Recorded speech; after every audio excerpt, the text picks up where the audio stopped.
Hello, YouTube pipers. Double O Pipe here, aka Rick. I have my Rossi Sera, S-E-R-A. And just before turning this thing on, I packed it with Captain Black Royal, which is not bad stuff. I like it. So let me light this. Let me see if I can do something with the screen. That's a little better.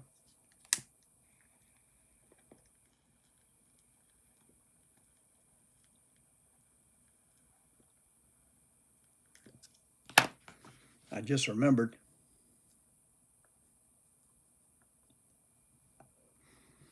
that there's a filter in here and I haven't changed it in quite some time, so it's probably glued up with nicotine and everything else.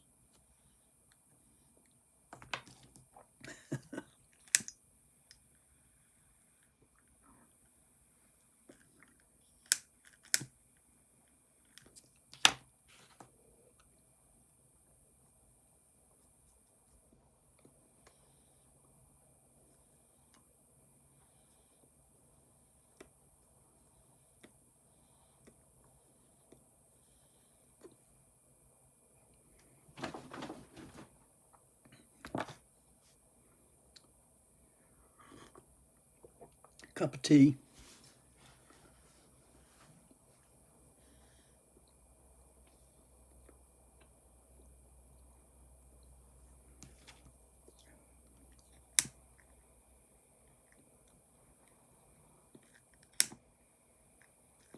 Perhaps I packed it too tight, I don't know.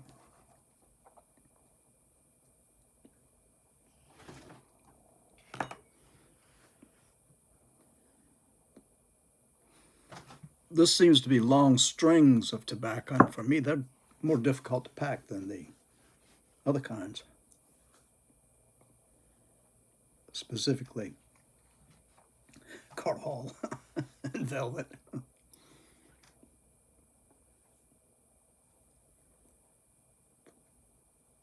But I do like the taste of this. I've found that if I scald my mouth when I'm smoking the pipe,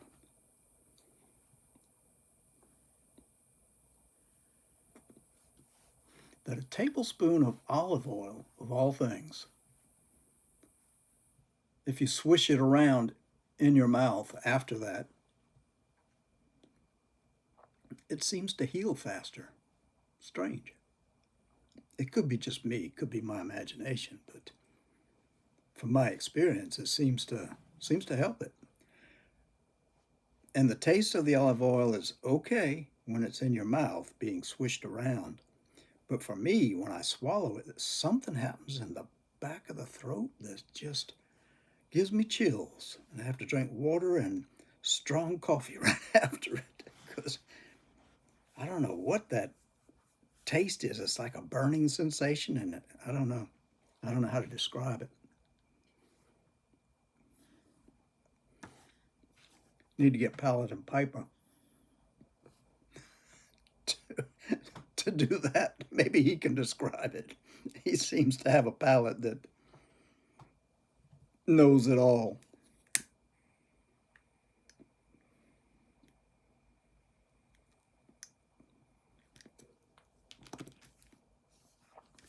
Well, I looked online.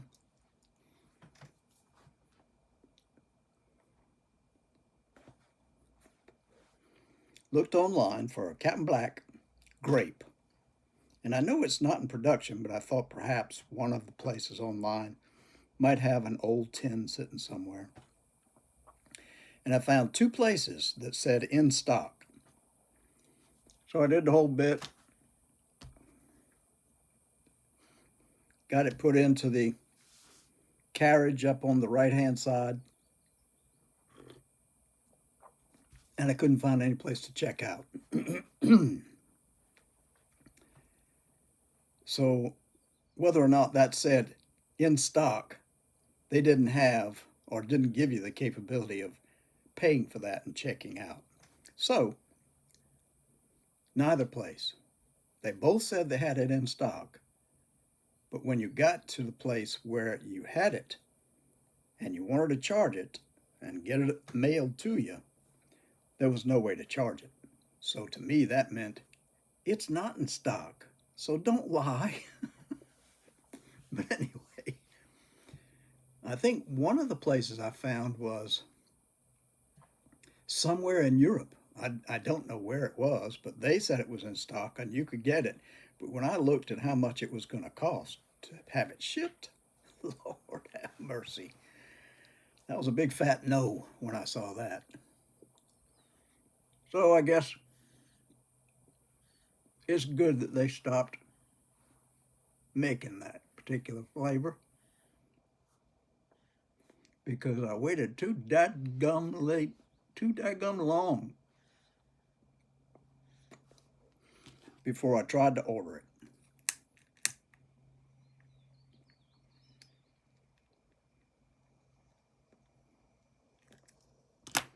I was even willing to get a tub just to try it because I figured along and along I'd smoke it. But nobody has any of it. And I guess if I did get it and really loved it, that would be it. That would be all there was. So I don't know. I guess probably it's a good thing that I couldn't get it.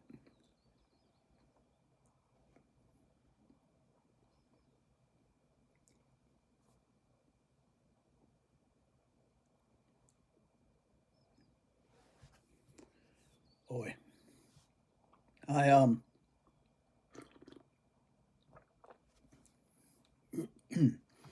I got a lunchbox a while back.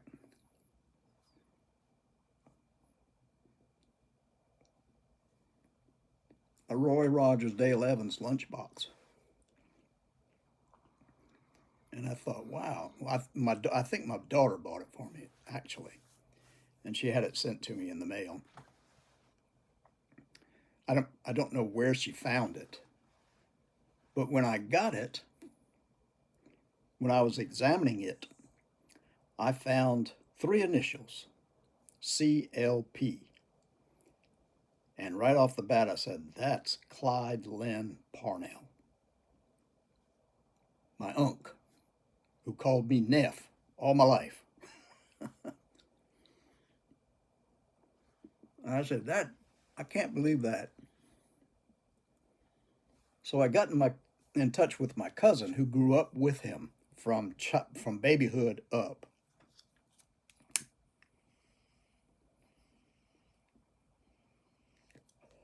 I have pictures everywhere of the two of them together when they were very little children. And I asked her, do you remember if Clyde had a Roy Rogers lunchbox? She said, let me think. Yeah, I think he did. I said, Rich, I think I think I've got it. I think I've got it. I think this is it right here in my hand. She said, why do you think that? And I said, because it's got the initials CLP, written like Clyde would write his initials. And she said, that's beyond belief, Rick.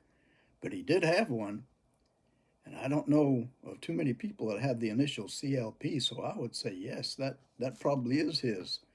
And what brought that to your hand is really something. So I thought to myself, you know, I think my cousin would like to have this. So I got in touch with her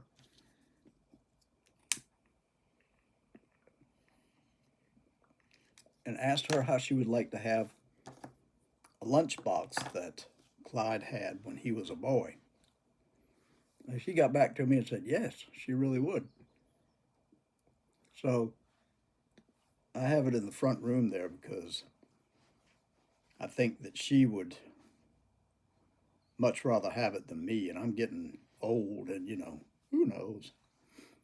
And my kids wouldn't even look to see if they were initials, so I figure go ahead and give it to her now. And also, if any of you remember when I told you about he and I, the summer of '66, when we were sitting at the restaurant that we always went to get a can of beer and a hamburger the size of a 45 record, we went to this place called the Patio.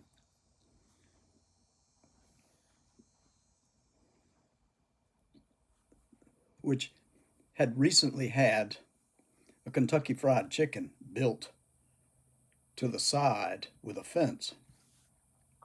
And the Kentucky Fried Chicken with the neons. And I had said to him, because I had just gotten back from my trip to England, I'd spent the summer in England that year. And I said to him, you know, you can take me on home, Unc. I think I'm just too bored to be here. I said, I've just come back from a place where we went out every night and we were partying constantly.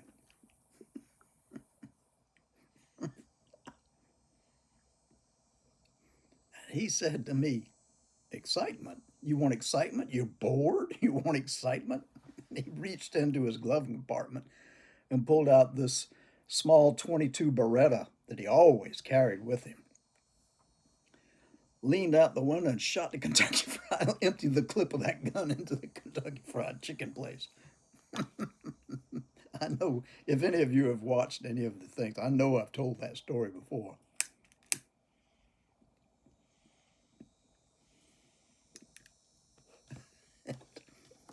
And I was shaking when he did that. I said, let's get the hell out of here. And he said, nah. I said, you know they called the police on you. For goodness sake, nobody's going to let you shoot up the Kentucky Fried Chicken place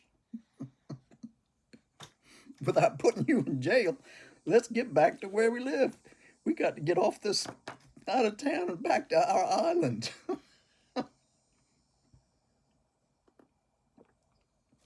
So we sat there for 15, 20 minutes, me yelling at him to get the car started. Let's go. We don't want to sit here when the cops get here. So finally, after about 20 minutes, he said, oh, okay. And he cranked up the car and drove around town a little bit, just real slow. Get us across the river. And he said, okay. So he turned to take us across the across the river.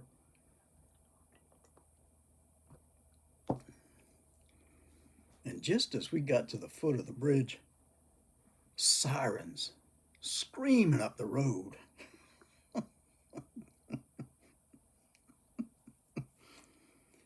And four of them.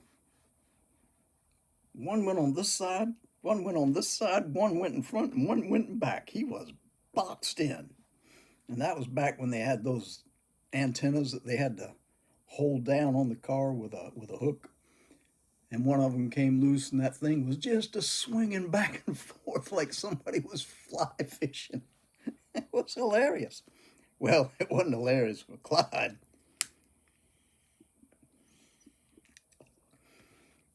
Because they came over there and they said, get out of the car.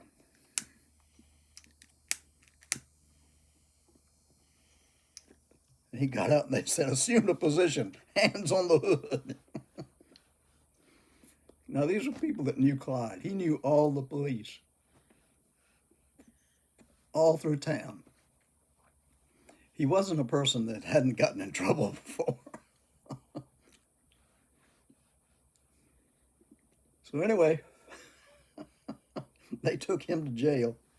2 o'clock in the morning, I was calling friends and neighbors to get money to bail him out. And when we finally got him out, I think the sun was coming up.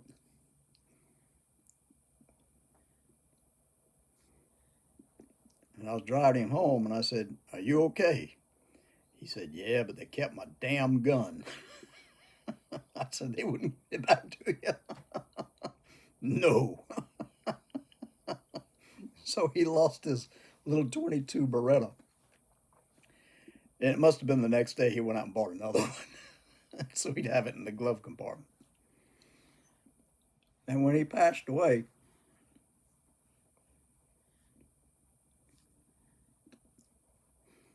I picked that up and brought it back home because I just wanted something that I would remember him by. And it's been sitting back in the bag for all these years since since 98, because he passed in 98. Excuse me. So I thought I would give her that also because, like I say, my kids would never think to do that.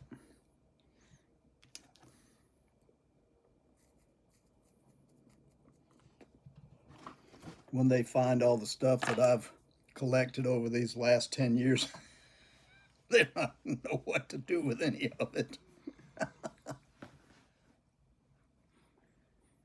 And as I said before, I've been mailing out a bunch of these things: watches, fountain pens. I was trying to get in touch with that girl that's in the group called Tuba Skinny. I don't know if y'all are familiar with that. But I have a horn that's called a pudgy. I don't know if anybody's familiar with that or not.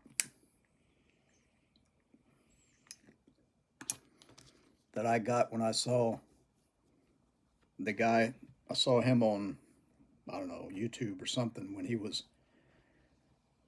makes this particular one. It's a cross between a trumpet and a cornet.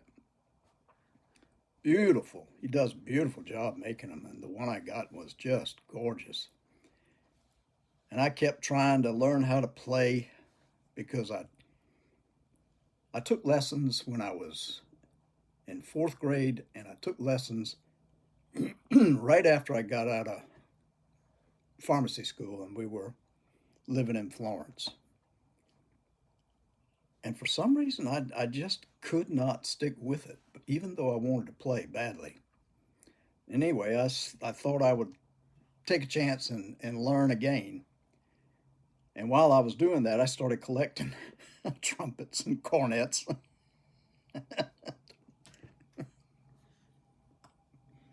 I even have two flugelhorns. And my kids are not going to know what to do with any of them. Anyway, I tried to get in touch with the girl from Tuba Skinny because I wanted to send her this pudgy. Because if anybody could play that thing, she could. She is fantastic on her cornet. It looks so old. I just thought she might like to have a new one, but I never could get in touch with her. I don't know how to do that. If anybody knows her, give her a call.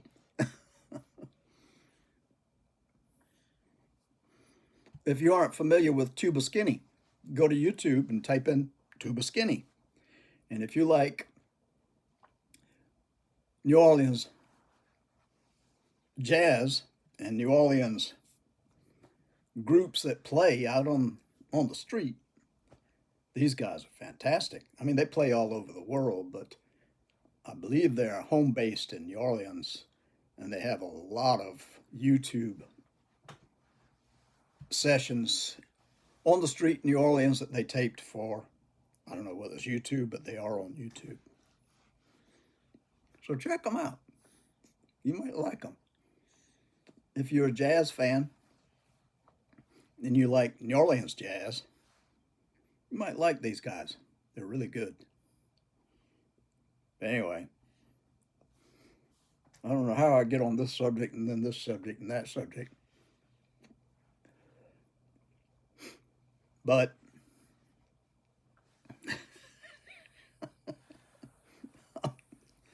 I'm just an idiot. Oh, me. I'm unwise with money.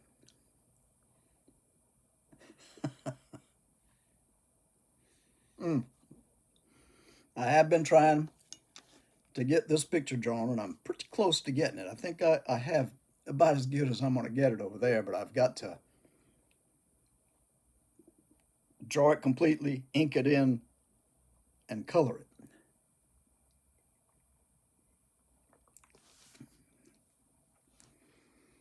I've only been working on it for, what, 6 months?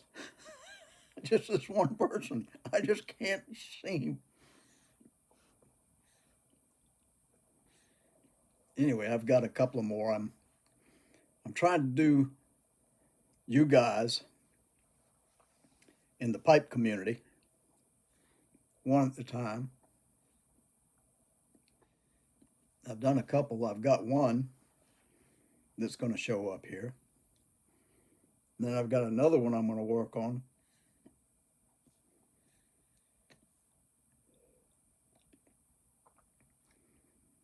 For the next time that I do one of these. And I just learned recently that one of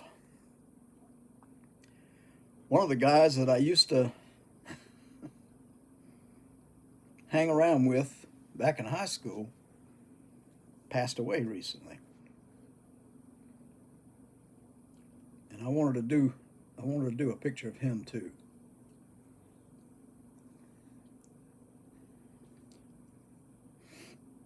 When I found out about that, I found out he was sick, but I thought he was okay. But I was told after the day that I found out he was sick that the next day he passed away. So that's not many people that I grew up with still around.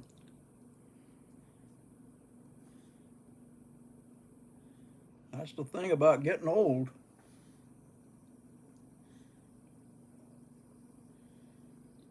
Everything you knew disappears. It's like I was raised in a foreign country and I can never go back to that country. I read somewhere else that the reason us old folks look to the past so much is because we don't have that much future to look forward to. So we look back at the pleasant things we remember from the past. Okay, I did not mean this to go on this long. So I appreciate you stopping and having a pipe with me. I appreciate you listening to me just jabber on.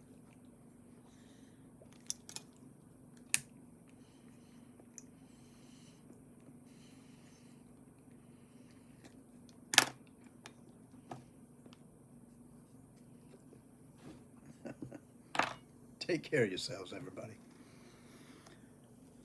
I hope you've had a good day. I hope your weekend coming up is going to be a good one. God bless you till the next time.